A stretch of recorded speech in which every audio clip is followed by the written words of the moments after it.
આજે આપણે બનાવીશું જાંબુ સોસ। તેના માટે આપણે પહેલાં જાંબુને સારી રીતે ધોઈને કટિંગ કરી લઈશું।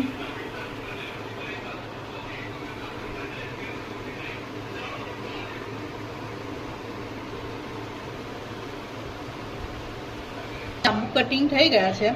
હવે આપણે કલાક માટે ફ્રીઝરમાં એને ફ્રીઝ કરવા માટે મૂકી દઈશું। આપણે થોડોક ફુદીનો,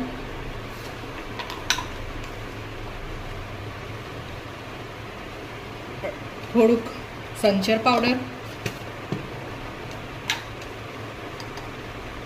1 ટીસ્પૂન જીરું પાવડર,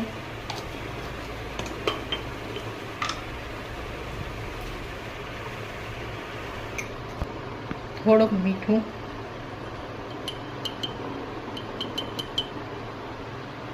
ચાટ મસાલો, એકદમ જ થોડીક મરચાંની ભૂકી, અને તે પણ ઓપ્શનલ છે, જો નહીં ગમતી હોય તો ના પણ નાખે।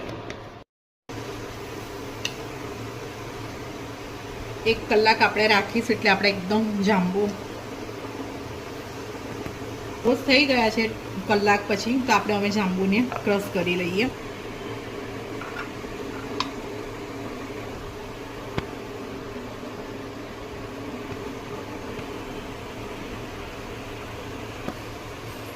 લીંબુ એ કરીને ઉપર લાલ મરચાંની ભૂકી અને મીઠું નાખીને ડીપ કરી સોસ તૈયાર છે।